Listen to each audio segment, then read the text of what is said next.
Me revoici pour un bilan du mois de mars qui sort hyper en retard.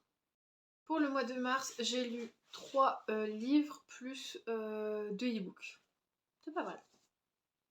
Première lecture que je pensais que ça allait me faire une panne de lecture, clairement, c'est L'écho du doute de Rebecca Fresne, édition, je sais plus, France Loisirs. J'ai pas aimé. Désolée, mais pas du tout, du tout, du tout. On est sur un 2,5 sur 5, malheureusement. Pourquoi cette déception? Alors quand j'ai lu le résumé, clairement je pensais que c'était un polar, que c'était hyper bien, etc. Sauf que malheureusement on est sur... Oui, en fait on est sur une disparition de l'enfant, mais c'est pas assez basé sur ces recherches-là. Enfin, on parle d'une disparition, il faut que ça aille sur la disparition, clairement. Et là, clairement, c'est parti sur autre chose, de la romance plus. Donc j'étais vraiment déçue de ce côté-là.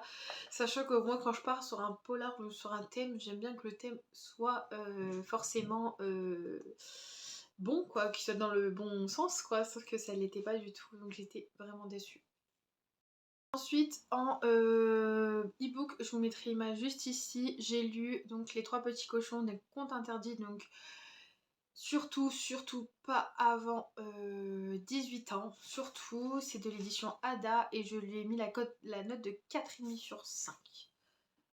J'ai vraiment bien aimé. En fait, dedans, on a eu du suspense. Alors surtout, trigger warning, je ne le répéterai pas assez, mais pas avant 18 ans. Parce que bah forcément il y a ça parle de sexe, ça parle de meurtre assez gore, ça parle de certaines scènes où c'est mis en place, etc. Il y a certaines scènes assez explicites, on va dire. Mais par contre j'ai adoré parce que on est sur du suspense, je m'attendais à tout sauf à cette fin. Et on est sur des découvertes, suspense découvertes, tout, plein de choses. J'ai adoré. Alors une troisième lecture que j'ai été mitigée. Clairement j'étais entre les deux. Je lui ai pas mis une super note, mais bon. C'est Rouge Rivière de Alain Dubois de l'édition Timée. Je lui ai mis la note de 3 sur 5. Alors pour cette lecture j'ai été mitigée parce que tout simplement on parle de religion, ça c'est pas mon truc, donc voilà. Mais à côté on parle de l'histoire de la révolution, etc. La guerre entre les États-Unis et la France pour récupérer le Canada, et ça j'ai beaucoup aimé ce côté-là historique, etc. Par contre ce que j'ai beaucoup moins aimé forcément, c'est comme je disais, la religion et tout. Donc c'est pour ça que ça m'a freiné et que je lui ai donné un note de 3. Et sachant qu'on en parlait énormément quand même dedans, donc voilà. Mais sinon au niveau histoire j'ai beaucoup aimé apprendre certaines choses.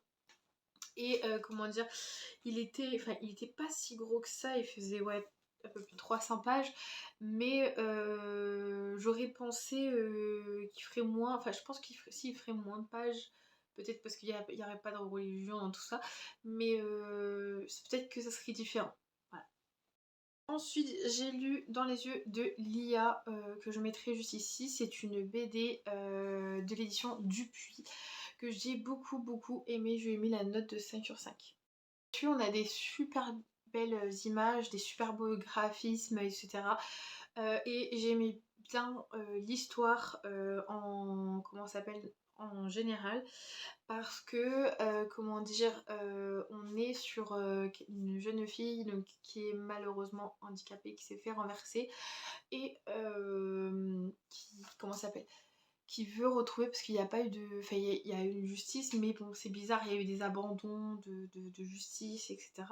Et donc, elle veut rechercher qui a fait ça, et elle s'inscrit en tant que stagiaire dans le cabinet d'avocat, où l'avocat la personne a eu en face a caché son identité, a gardé des dossiers, etc. de la personne qui l'a renversé. Et donc elle essaie de faire des recherches par rapport à ça. Il y a une détermination incroyable de la part de Lia. Elle a des amis super et voilà, là j'ai lu le tome 2 ce mois-ci et j'aime beaucoup. Il n'y a pas le tome 3 sur Nextory malheureusement. Il faut que j'essaie de me le trouver, de me le procurer, mais j'aime énormément.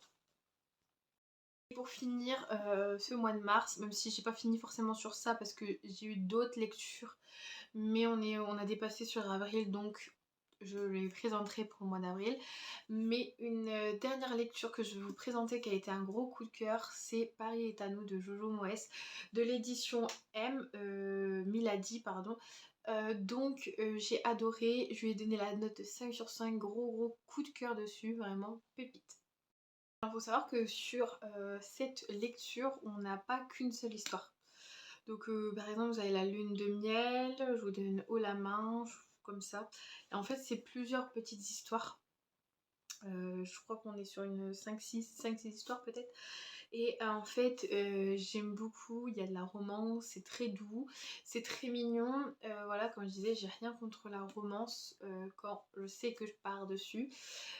Par contre, il y a des histoires qui finissent bien, comme des histoires qui finissent mal. Et c'est ce que j'ai aussi aimé parce qu'on reste pas sur un conte de fées, on va dire, entre guillemets. Donc voilà, j'ai vraiment beaucoup aimé. On avait vraiment plusieurs histoires mais différentes, dans plusieurs situations différentes, avec plusieurs points de vue différents et c'est vraiment trop bien, j'ai beaucoup aimé. J'en ai acheté un autre de Jojo Moyes, j'ai hâte de le lire, mais une très belle histoire. Donc voilà pour celui-là, j'ai hâte de lire l'autre. Donc voilà pour ce bilan du mois de mars, on est sur 3 livres de e-book, quand même pas mal. Je suis contente, même s'il y a des petites déceptions, mais bon, on passe outre. Je suis contente de ces lectures. Et voilà, je vous laisse sur ça. N'hésitez pas à vous abonner, liker la vidéo et si vous avez le moindre commentaire, si vous en avez lu ou autre. Et si vous avez regardé cette vidéo jusqu'à la fin, n'hésitez pas à mettre une petite fleur. Je la mettrai juste là pour vous montrer. Voilà, si vous avez réussi à finir ce bilan avec moi. Dites-moi ce que vous avez lu au mois de mars, ça m'intéresse aussi. Et je vous fais de gros bisous.